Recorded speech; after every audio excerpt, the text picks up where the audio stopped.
YS Rajasekhara Reddy గారు ఆంధ్రప్రదేశ్ రాష్ట్రానికి 14వ ముఖ్యమంత్రి.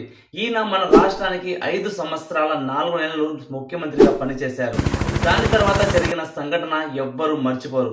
అది సెప్టెంబర్ 2, 2009 బేగంపేట విమానాశ్రయం నుంచి వైఎస్ఆర్ గారితో పాటు ఆయన secretary P Subrahmanyam, co pilot MS Reddy, pilot group captain SK Bhatia, chief security officer ASC Wesley, ఈ 5 మంది కలిసి హెలికాప్టర్లో ఎక్కారు. దాని పేరు బెల్ 430 VT APG. అప్పటికే ఆ హెలికాప్టర్ వయసు 11 సంవత్సరాలు. ఆ రోజు బుధవారం. గత 3 రోజులుగా కురుస్తున్న వర్షాలకు క్లైమేట్ సరిగా లేదు. చిత్తూరులో ఏర్పాటు చేసిన రచ్చబండ కార్యక్రమానికి ఆయన తప్పకుండా హాజరు కావాలి. వాతావరణం సరిగ్గా లేకపోయినా ఆయన ప్రయాణించడానికి సిద్ధమయ్యాడు.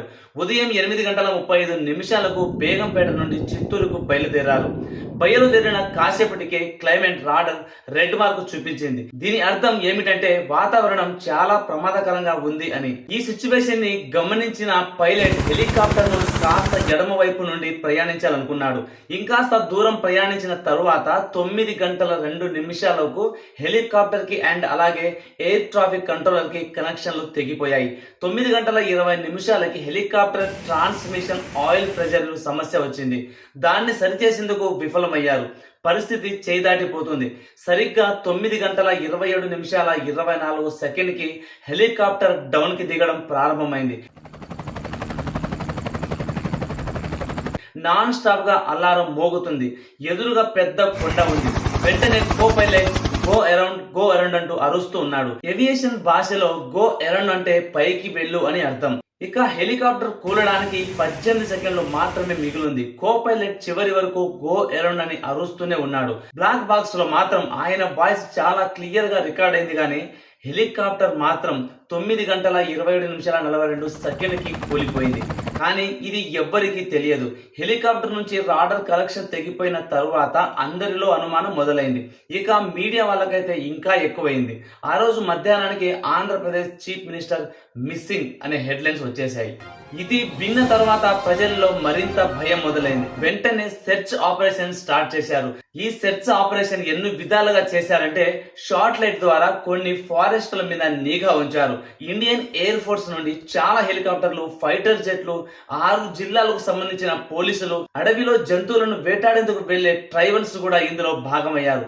కానీ ఎక్కడ ఎలాంటి ఆచూకీ దొరకలేదు. సాయంత్రం 4:30 రోషయ్య గారు ఆయనకు ఏమీ జరగదు, ఎవ్వరు భయపడాల్సిన పని లేదు అని మీడియా ముందుకు వచ్చి చెప్పారు. అయితే చూస్తూ ఉండగానే అర్ధరాత్రి అయిపోయింది.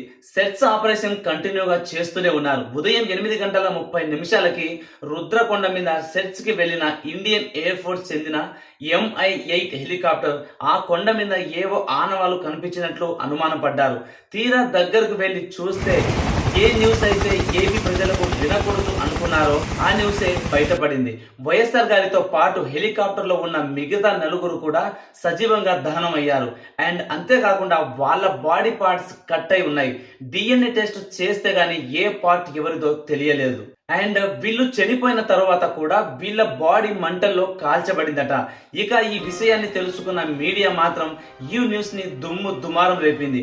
ఈ న్యూస్ విన్న వెంటనే ఆంధ్రప్రదేశ్ లో అక్కడక్కడ దాదాపుగా 122 మంది ప్రజలు చనిపోయారు. ఎక్కడ చూసినా ఎవరో ఒకరు చనిపోతూనే ఉన్నారు. ఆయన మామూలు నాయకుడు కాదు కదా. ప్రజలు ఆయన్ని గుండెలో పెట్టుకున్నారు. అండ్ అలాగే రాష్ట్రం అంతా ఈ న్యూస్ తో అల్లాడిపోయింది. అయితే ఈయన డెత్ ని చాలా మంది చాలా రకాలుగా వాడుకోవడానికి ట్రై చేశారు. అండ్ కొందరికి సక్సెస్ అయితే మరికొందరికి ఫెయిల్ అయిందని చెప్పొచ్చు. అండ్ ఫస్ట్ థింగ్ చెప్పాలంటే, కాంగ్రెస్ కి ఇలాంటి స్ట్రాంగెస్ట్ లీడర్ ఇక ఏపీకి లేడని తెలిసిపోయింది. ఇక టీడీపీ కూడా ఫుల్ రేసింగ్ లో ఉంది. ఒకవేళ రాష్ట్రం డివైడ్ చేస్తే అక్కడ తెలంగాణ అయినా మనం సత్తా చాటించవచ్చని ఉద్దేశంతో 2 రాష్ట్రాలు డివైడ్ చేశారు. కానీ అది వర్కౌట్ అవ్వలేదు. ఇదంతా పక్కన పెడితే వైఎస్ఆర్ గారి డెత్ చాలా మందిని అనుమానం కలిగించింది. ముఖ్యంగా ఈ అనుమానంలో TV5 ఛానల్ మీద కేసు కూడా నమోదైంది. బట్ వీళ్ళ మీద కేసు ఎందుకు నమోదైందంటే, రిలయన్స్ కంపెనీ అధ్యక్షుడు ముఖేష్ అంబానీ గారు కృష్ణా గోదావరి నదుల మీద దాదాపుగా 38 లక్షల కోట్ల విలువైన గ్యాసెస్ నిల్వ ఉన్నాయని, దాన్ని బయటకు తీయడానికి ఆంధ్రప్రదేశ్ సీఎం రాజశేఖర రెడ్డి గారితో మీటింగ్ జరిగిందట. ఆ మీటింగ్ లో వైఎస్ఆర్ గారు అంబానీకి 5,000 కోట్లు లంచం అడిగారట. ఈ డిమాండ్ ని ఒప్పుకొని అంబానీ గారు కేవలం 200 కోట్లు మాత్రమే ఇస్తానని చెప్పారట. అప్పుడు వైఎస్ఆర్ గారు ఈ ఆఫర్ ని నాకు వద్దని చెప్పి గ్యాస్ బయటకు తీయడానికి ఎలాంటి పర్మిషన్ ఇవ్వనని తెగేసి చెప్పేశారట. దీన్ని మనసులో పెట్టుకున్న అంబానీ గారు అండ్ సోనియా గారు ఇద్దరు కుంభకై వైఎస్ఆర్ గారిని చంపించే ప్లాన్ చేశారని టీవీ5 వాడిందట. ఇది ఎంతవరకు నిజమో అబద్ధమో ఎవరికి తెలియదు. రైట్స్ ఇన్ఫర్మేషన్ లేకుండా మీరు ఇలా ఎందుకు వాడుతారు అన్నట్టు వీళ్ళ మీద కేసు ఫైల్ చేశారట. ఇదొక్కటే కాదు, అప్పట్లో సొంత పార్టీ వాళ్ళే చంపించారని రూమర్స్ వచ్చాయి, అయిన వాళ్ళే చంపించారని రూమర్స్ వచ్చాయి, మావోయిస్టులు చంపించారని రూమర్స్ కూడా వచ్చాయి. ఇలా ఎక్సెట్రా ఎక్సెట్రా ఎక్సెట్రా చాలానే వచ్చాయి. కానీ వీటన్నిటిని గవర్నమెంట్ అస్సలు పట్టించుకోలేదు. వెంటనే దీని మీద సిబిఐ ఎంక్వైరీ చేశారు. అసలు ఎంక్వైరీలో ఏం తెలియదంటే, బేగంపేట నుంచి బయలుదేరిన హెలికాప్టర్ ఆకాశంలో ఉరుములు మేఘాల పొగ మంచు కుమ్ముకోవడం వల్ల ఎటు వెళ్తున్నారో సరిగ్గా తెలియలేదట. ఇక్కడ 2 మైనస్లు జరిగాయి. ఒకటి, ఎయిర్ ట్రాఫిక్ నుంచి హెలికాప్టర్ కు రాడార్ కనెక్షన్లు తెగిపోయాయి. అండ్ ఇంకొకటి, ట్రాన్స్మిషన్ ఆయిల్ ప్రెజర్ సమస్య వచ్చింది. హెలికాప్టర్ లో ఏదైనా సమస్య వచ్చినప్పుడు దాన్ని ఎలా సరి చేయాలో ఒక మాన్యువల్ బుక్ ఉంటుంది. అది పైలట్ కి అర్థం కాక ఆ ప్రాబ్లం ని అలాగే వదిలేశారు. ఇదిలా ఉంటే మేఘాలలో పిడుగుపాటు లాంటి వాతావరణం ఉండడం వల్ల హెలికాప్టర్ కిందికి పుష్ అయిందని తేలింది. దీన్ని కుములో నింబల్స్ క్లౌడ్స్ అంటారు. ఇలాంటి వాతావరణం ఉన్నప్పుడే ఏ వస్తువు మీద అయినా సరే ప్రెషర్ చాలా ఎక్కువగా పడుతుంది. దానివల్లే హెలికాప్టర్ కిందికి పుష్ అయింది. దాన్ని కంట్రోల్ చేయడానికి పైలట్ గో అరౌండ్ అని అరుస్తూ ఉన్నాడు.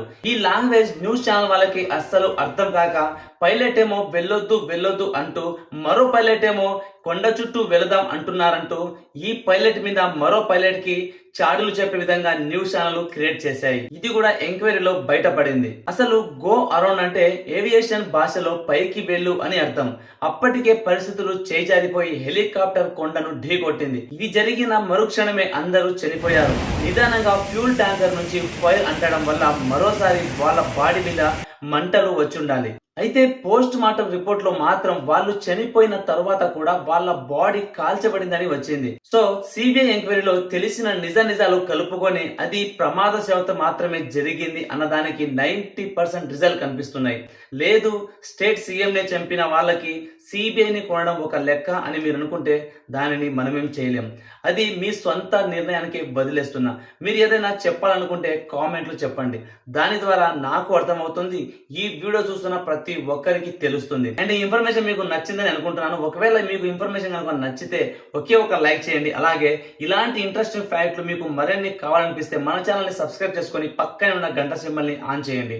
ఇంకో మంచి ఎపిసోడ్ తో మీ ముందుకు వచ్చేసినంత వరకు సెలవు. బాబాయ్, have a nice day. See you next video. Bye.